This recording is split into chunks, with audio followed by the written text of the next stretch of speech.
မြတ်စွာဘုရားကဟောတယ်ပฏิရူပေဝတေထေတိမင်းကြီးပွားတိုးတက်ခြင်းလို့ရှိရင်ကိုယ်နဲ့တင့်တော်တဲ့နေရာရွေးချယ်ပြီးနေထိုင်ပါတဲ့အရိယမိတ်တကရောတိယလူတော်လူကောင်းတွေကိုမိတ်ဆွေဖွဲ့ပါသူတို့စီကပညာတွေရဖို့ဉာဏ်တွေရဖို့ဆုံးမတွေရဖို့သူတို့နဲ့ပေါင်းစပ်ပါတမ္မာပဏိတိတမ္ပန္နောကိုပြင်မာအကောင်းဆုံးဖြစ်အောင်ပြင်မာလို့ဆိုပုပ္ပိပုံညကတောနရောအတိတ်ဘဝလည်းကုသိုလ်ကောင်းတွေလုပ်ခဲ့တယ်ဟောဒီ14ပါးလက်ပတ်သွားပြီဆိုလို့ရှိရင်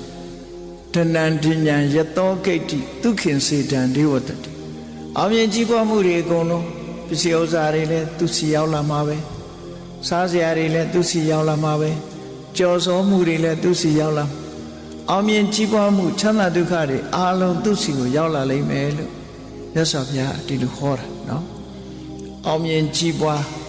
14ပါးဆိုတာဒီလေးကိုဆိုလို့တယ်ပေါ့အဲ့ဒါကိုယ်တဏ္ဍာမှာရှိအောင်မရှိသေးရင်ရှိအောင်ကြိုးစားဖြစ်အောင်ကြိုးအပြင်အကြောင်းကတော့ရှားရမယ်အတွင်းအကြောင်းကတော့ကိုယ်တိုင်ကြိုးစားဖြစ်တယ်ပေါ့အရေးကြီးဆုံးကတော့အတ္တသမပဏိတိဟာအရေးကြီးဆုံးပဲကိုမြင့်တင်ပေးဖို့လိုအပ်တယ်တတ္ထာတရားမရှိသေးဘူးဆိုရင်သရတရားရှိလောက်သီလမရှိသေးဘူးဆိုရင်သီလရှိရမယ်စာကတုတ္တမရှိသေးဘူးဆိုရင်တုတ္တရှိအောင်ကြိုးစားစာကမရှိသေးဘူးဆိုရင်စာကရှိအောင်ကြိုးစားပညာမရှိသေးဘူးဆိုပညာဆိုလိုတာပညာလောကီ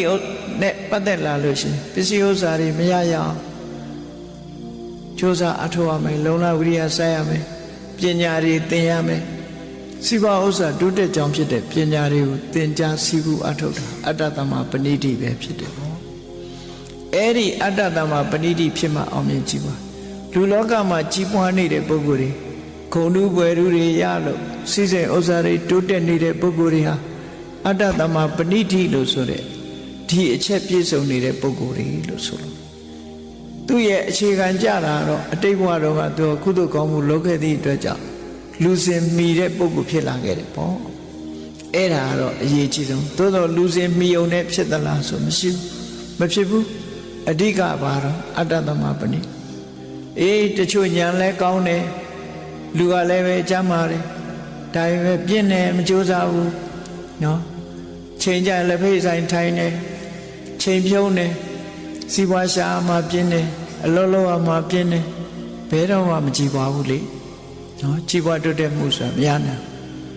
အချိန်ရှိသမျှမျက်စိဖွင့်နားဆွင့်ပြီးတော့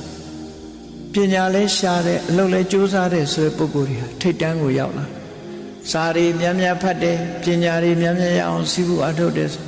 အဲ့ဓာတွေအားလုံးဟာအတ္တသမပဏိတိတွေကြီးပဲဒီထဲမှာအတ္တသမပဏိတိရှိပြီဆိုရင်ကျန်တဲ့အရာတွေကတည်ငြိမ်မှုရှိတယ်အတ္တသမပဏိတိကတော့အမြဲတမ်းလှုပ်ရှားနေရမယ့်အရာပဲဖြစ်တယ်ပေါ့သူလှုပ်ရှားမှကျန်တာတွေကအသက်ဝင်လာအတ္တသမပဏိတိမလှုပ်ရှားလို့ရှိရင်ဘလောက်ပဲတင့်တော်တဲ့နေရာနေငပြင်းဟာငပြင်းပဲနော်ဘယ်လိုပဲလူတော်လူကောင်းနဲ့ပေါင်းပြီးဘလောက်ပဲဆုံးမငပြင်းဟာငပြင်းပဲ